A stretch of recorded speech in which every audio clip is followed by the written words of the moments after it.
Hey guys, welcome back to another video, and this is going to be the Enso forecast for April the 14th, 2024 at 12:31 GMT time.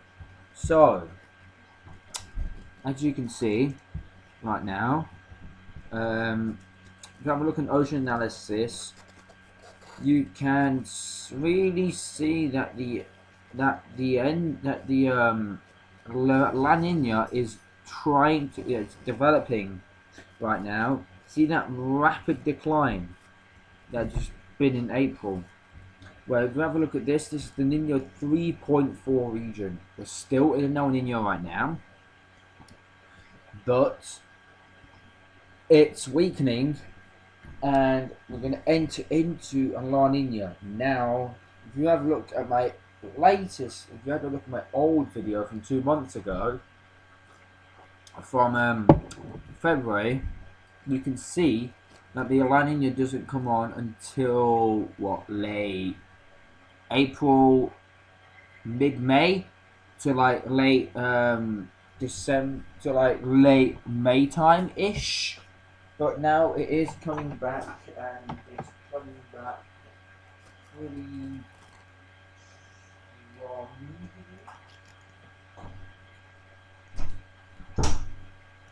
So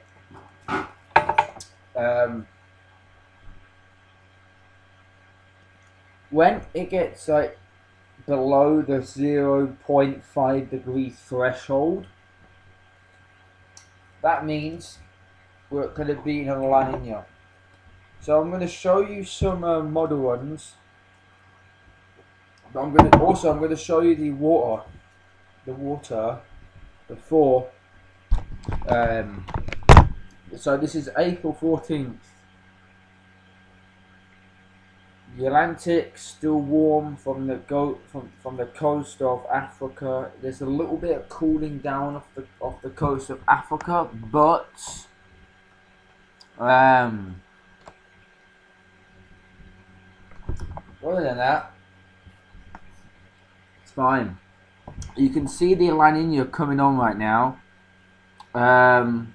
It's not quite near the 3.4 region just yet, but you can see the 3.4 region is cooling down dramatically, and you can see the cooler water starting to come into the Eastern Pacific. If you have a look,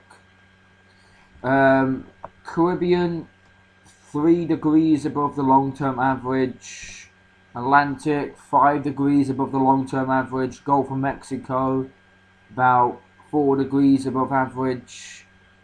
The Atlantic's different this year. You could see there was a warm up here, but now it's cooler up here, which will allow the storms to come from the coast of Africa, travel westwards into the Caribbean, and either make landfall on the Yucatan, make landfall on Cuba, or carry on going north, go into the Gulf of Mexico, and make landfall either on Florida, Pensacola, Alabama, Texas, Louisiana, or the Gulf side of Mexico. Now, or it could go do a track a little bit like what we saw with Irma, where she carried on westward and then went a little bit northwestward, hit the islands, and then grazed off the coast of the U.S. Virgin Islands, the British Virgin Islands, Puerto Rico, Dominican Republic, Haiti, Cuba, and then made landfall in the Florida Panhandle. We could see that, another track, but probably not. The high pressure is going to be a lot further near Bermuda than what it was last year. It's going to be a lot stronger. It's going to be more. It's going to be out more like this instead of being out more like this over the Azores and Portugal. So here are the and just say just that you know, there's nothing really active in the Atlantic, no, in the Pacific, Indian Ocean, nothing active. Western Pacific, nothing active. South Pacific, nothing active. North Indian Ocean, nothing really active. So, you looking at the sea surface temperatures for around the world. Then, the North Atlantic right now is in the Caribbean. It's about 27 to 28 degrees Celsius right now, which is suitable for a major hurricane. But obviously, you can't get a major hurricane in April because of the wind shear. And I'll get onto that in a bit.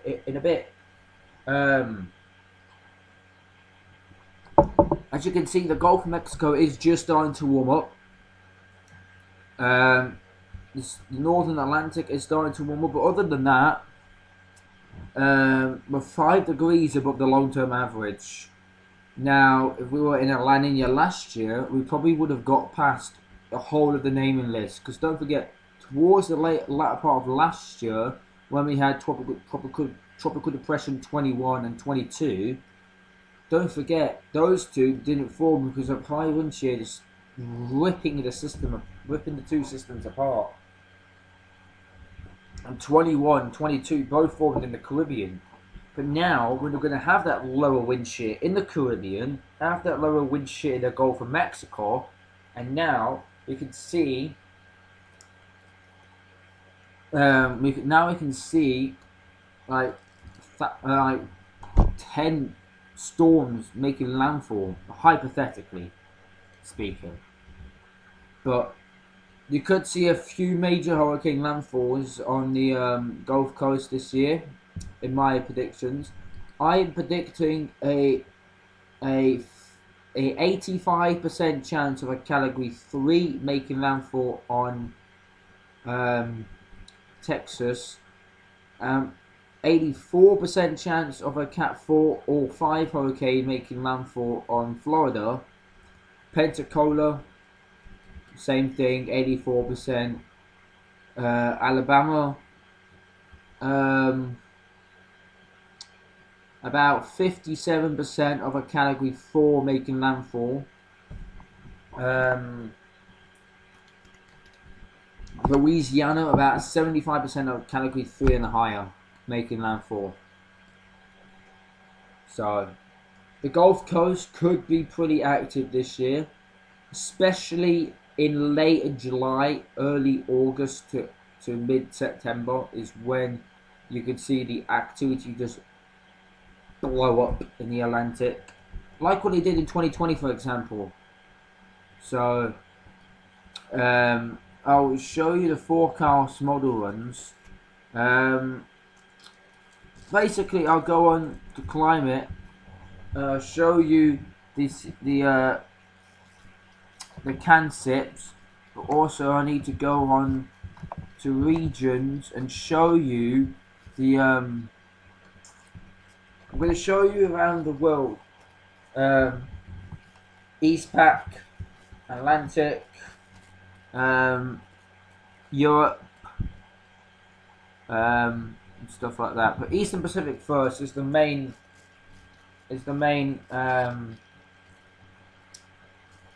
sort of what we need. The CANSIPS model. You can see the CFC weekly now. I start with the CFC first. Don't forget it's only April, so that's why you're seeing these higher anomalies in the atmosphere. Now you basically you just see those higher anomalies. They do get weaker a little bit though, but other than that, it is fine. But have a look at the wind shear, for example. The wind shear in the Atlantic, no, in the Pacific right now, is pretty much high. We have a look right now from the 11th of April 2024. You could see the wind shear was spreaded a little bit low off the coast of Oaxaca and all those places in Mexico. And then you got the a little bit of weak wind shear there, a little bit of below average there, a little bit below average near Nicaragua, Honduras, Costa Rica, El Salvador, and then mostly over the US, Canada, Baja California, near Hawaii, you got higher wind shear. But if you take that out to now, massive difference. You got higher wind shear towards the north, lower wind shear towards Baja California, Nevada, and then you got higher wind shear over Florida, Alabama, Pensacola, and stuff like that. And then you got higher wind shear over the Yucatan Peninsula and stuff like that. And then you got then you also got lower than normal wind shear. Well, middle.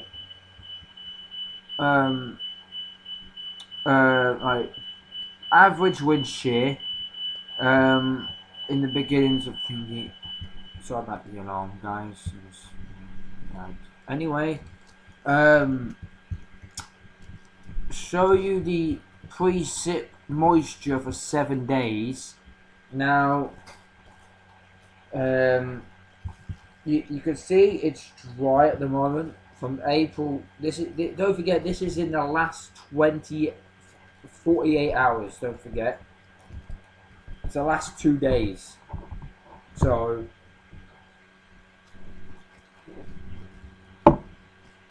you can see the drier anomalies off towards the north, and you got the wetter anomalies spread it out a little bit. But now you've got the wetter anomalies here, but then that will go to dry anomalies. As you can see, you got wetter anomalies above the El Nino, which you can see. But I'm going to show you the CANSIPS model. The CANSIPS model is different. The CANSIPS model will take it out beyond April. Right. You can see, you can basically, all you can see is off here, you can see the moisture off the coast of El Salvador, Nicaragua, Costa Rica, and all those other places here. But then you see it's just completely dry over majority of the Eastern Pacific, in Baja California as well. And then by what? This is March. This is March. This is about October time. October, September, August. So May is a lot wetter than average. June, a lot drier than average. July, drier than average. August, drier than average. September, drier than average. Majority part of the Pacific is. And then October, drier than average. But then November is completely dry in the Eastern Pacific. And then it goes back to mostly normal anomalies in both the Atlantic and in the Eastern Pacific. Now I'm going to show you the El Nino. If I can see where that is. Sea surface temperature anomalies. There we go. I need to swing it right back.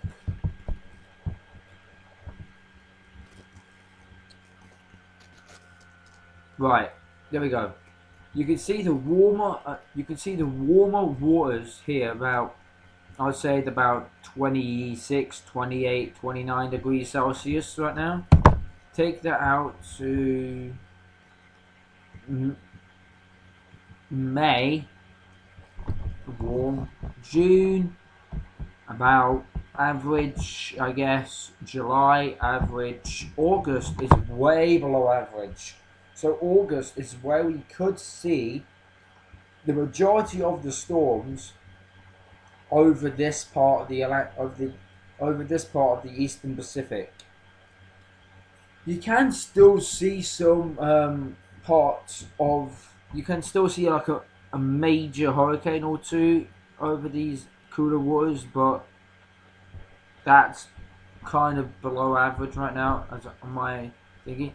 But September, you can see this cooler, the normal wave over here, just literally from the west coast of from the east coast of Costa Rica, right up to the coast of LA, Baja California Peninsula. But you can see near the California Peninsula, you've got the higher anomalies for September, and then same with October. But then November, you got the higher anomalies near the Eastern Pacific, and then it's basically from December and January, it's basically just below average in the Eastern Pacific from March 2025. Now, show you the if I can show you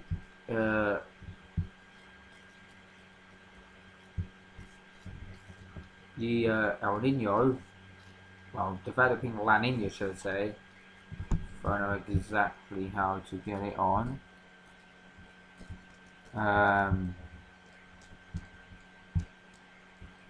Let's go to east.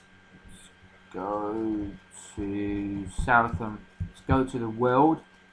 You can see. This is by April 1st, by the way. There we go. March 30th. So by now, look, if you go back a couple of months, look, January 30th, 2024. Okay, you started seeing that La Nina, but then it re-strengthened a little bit to warmer, and then now you're seeing this for April, May, and June. May, June, July. June, July, August, July, August, September, August, September, October, September, October, November. So September, October, and November is when the La Nina is going to peak. And you can see right now, so far, the Atlantic is warmer right now than what it will be, but I guarantee, just because the Atlantic's going to cool down a little bit, doesn't mean that you can't still see activity. By the way, this will not be another 2022, by the way. So just let you guys know that. Probably, but you don't know. Yeah, by January, February, March 2025, you can still see that La Nina re-strengthening again, actually. And then the Atlantic is warm than normal. So, and you can see the Western Pacific right now. You can see the Westpac is kind of a little bit above average to slightly below average, a little bit. I'll say it's slightly above average to average right now. But yeah, this is the developing La Nina, and it should be fully developed by June, July. Is when we should get the call for a La Nina warning. So I'm going to stay tuned for the channel for that. Precip moisture. Now you can see the anomalies around the world. Actually, this is for the don't forget, this is for the CANSIPS model. Right now, In the Western Pacific, you got pure dry conditions. Same with the a little bit in the Atlantic. Same with the East Pac and some parts of the South Indian Ocean. Now, if you take that forward, May, you got wetter than normal conditions in the South Indian. Oh, you got wetter than normal conditions towards the west, towards the east of the Atlantic. Here, North Atlantic near Puerto Rico, Bermuda, the Azores, and stuff like that. And then by June, you got the NDR, which is just firing up moisture. You got the Caribbean near the Yucatan, Cuba, Dominican Republic, Haiti, Puerto Rico, the British and US Virgin Islands. Then you got the Lesser Antilles. You got Costa Rica, Nicaragua, Honduras, and then basically you got dry to normal conditions in the south part of the Western Pacific here. But then you got more wetter than normal conditions near the south of Japan, Okinawa, Taiwan, China. And then if you take that out, eventually by July, you can see that moisture south of Japan near Okinawa, the Ogasu Islands, Taiwan. You can see that moisture heading further south, and you can see that moisture in the Atlantic now covering the Gulf of Mexico from Louisiana, Florida, Alabama, Texas, the Yucatan, the MDR. And then if you take that out to August, obviously it's covering everything now in the Atlantic. Eastern Pacific is completely dry this year. Looking back at dry years in the Eastern Pacific, 2020 for example, 2021 was pretty dry, but not as dry as what it was this year. 2022 it was dry, but also it was pretty active. It was a lot more. It had a lot more moisture in 2020. It was like 2016, basically in the Eastern Pacific. For September, got a lot more dry conditions coming into the Eastern Pacific. In the Western Pacific, September you got obviously the Atlantic is fully a lot more moisture. Eastern Pacific, Central Pacific is completely dry. Indian Ocean, we got some moisture. October is the month where you're going to see a lot more moisture in the Western Pacific from Rota, Saipan, Taiwan, Okinawa, Philippines, and Vietnam as well. And then you only got the moisture in October is only concentrated in the Caribbean and outside of the Atlantic, outside of the Pacific. No, outside of the Windward and Leeward Islands, from Bermuda, from the Bahamas up to Bermuda, then up to the Azores, and then by November, obviously it's the same. And you are getting a little bit of moisture in the Central Pacific and a little bit in the Eastern Pacific, should I say. But majority of the East Pac is pretty much dry as of the La Nina, of course.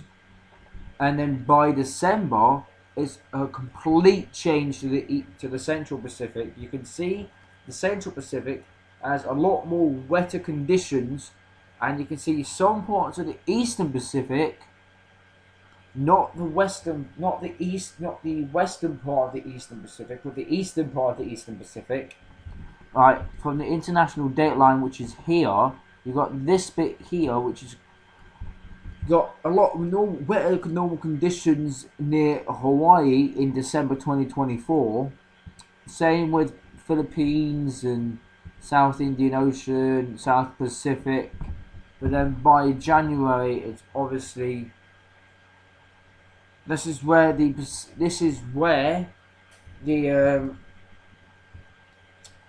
where it could change, because usually you have a look. This is where the El Nino. This is probably where the La Nina is going to weaken in January. As you can see, it's a lot further off this way than it could have was. And you can see moisture off here, but you don't usually see moisture off the coast of South America. Now, could we have another El Nino next year? Now, it's possible, but also highly unlikely. Probably going to be another La Nina next year, maybe enso neutral. But this is the pattern for this year, for this year, for August, by the way. So August and September, when the peak of hurricane season's here, this is what's going to happen. Wind shear now. I'm going to get the wind shear map up real quick. Find it.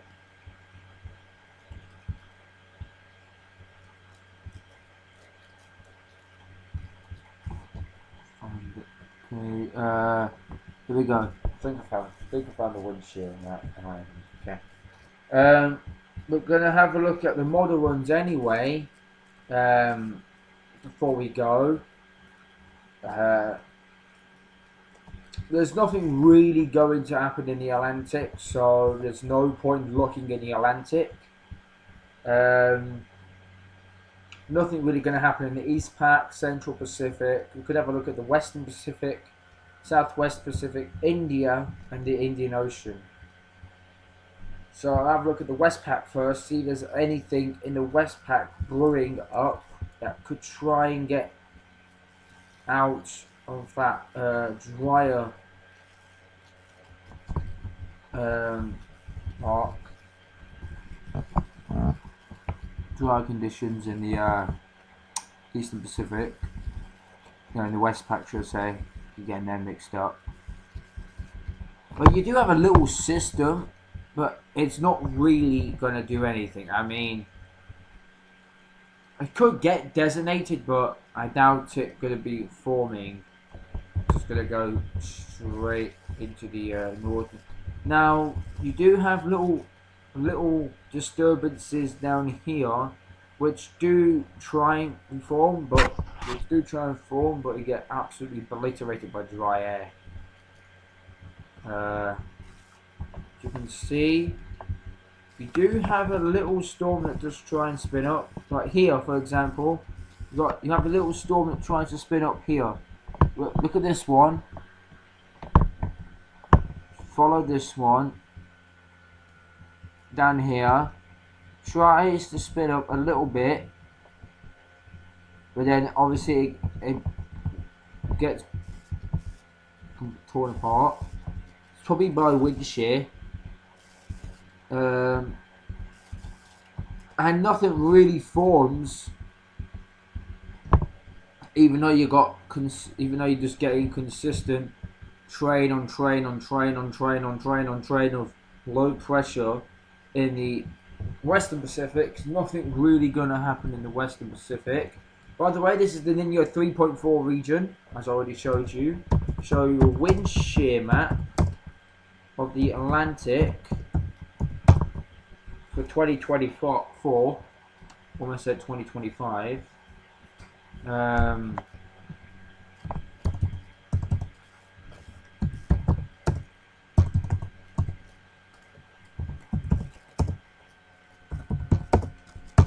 there you go. So the wind shear map. I would highly suggest you using this website. Good website, in my opinion.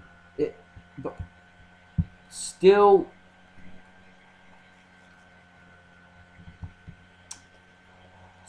higher wind shear in the Atlantic, which is to be expected because it is only April. To be expected. But you do see that you do see where the developing La Nina is. You do see that higher wind shear. So basins, you can see Western Pacific, for example, higher wind. You can see that lower wind shear here, but it's the dry air. It's the dry air that wants those systems to completely vanish. The wind shear's alright in the south, over here, but it's the dry air. The dry air is what's killing these systems. If they're trying to form, you won't see the wind. You won't see less wind shear over here until like May. So like near Taiwan, Okinawa, Japan, you will still keep seeing higher wind shear until early May, middle of May time. So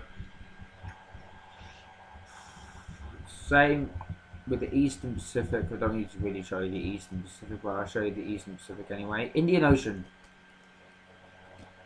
the wind shear.